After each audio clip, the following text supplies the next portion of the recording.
All right, so Exodus. So Moses is born.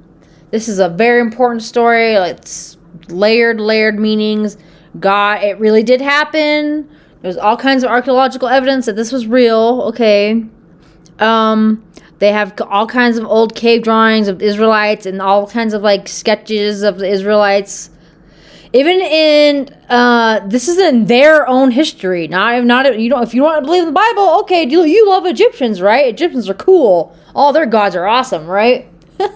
Even if you go into their history, okay, they have records of these Israelites leaving and this Pharaoh letting them go. And it is not a myth. The Bible is not a myth.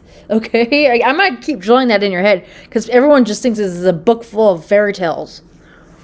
No, it's absolutely not. And Jesus is not a fairy tale either. That's always my main point. Jesus is real and he's not a fairy tale, okay? He really did rise from the dead. I'll weigh into that later. That all really happened just like all this really happened, okay?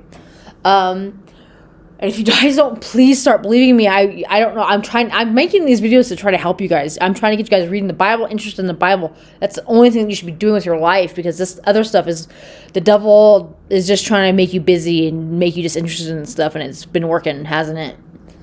And I'm trying to get you guys reading this thing because it's the most important thing in your life. Okay, Jesus and reading the Bible. Okay.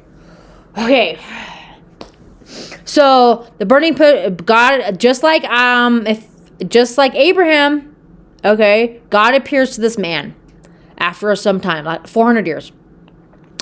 So, and God predicted that, like Joseph predicted, like, oh man, our people are going to be enslaved for a long time, 400 years, and then it happened. The Bible didn't lie, okay?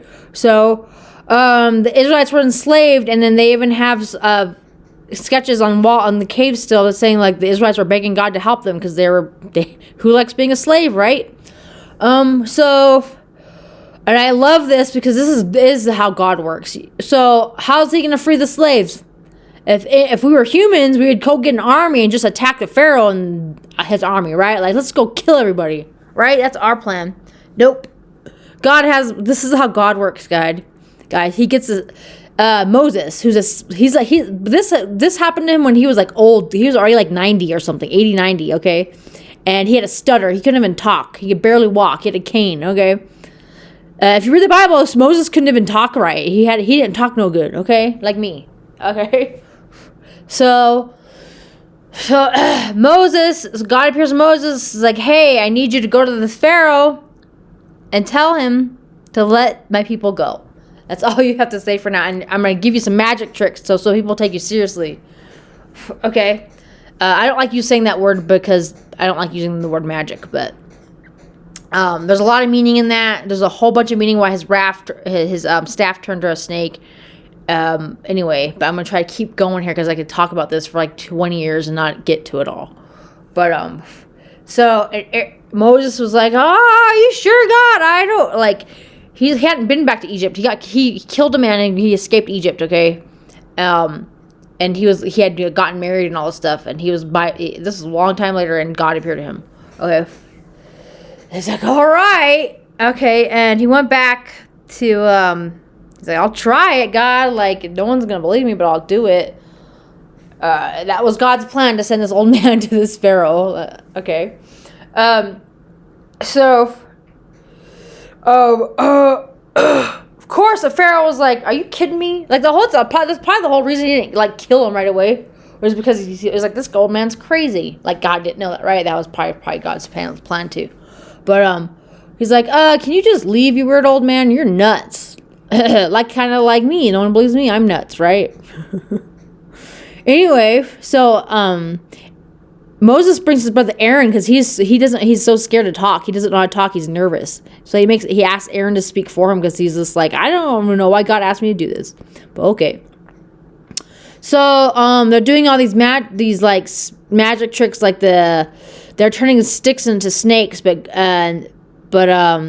like Moses' snakes were eating all the other snakes. Like they were using black magic, and Moses was using God. Okay.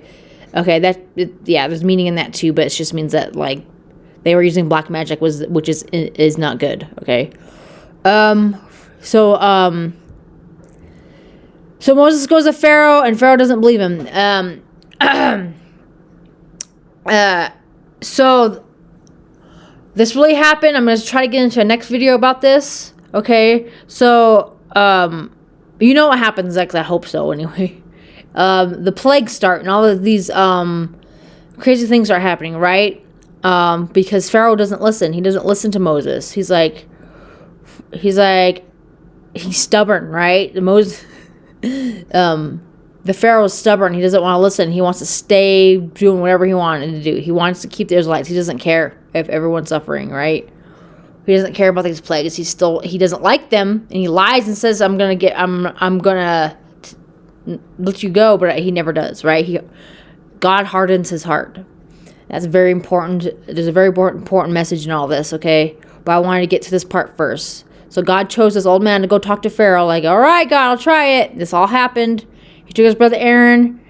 They did some magic tricks, okay, to take him seriously. Didn't work, right? Just one little magic trick doesn't work.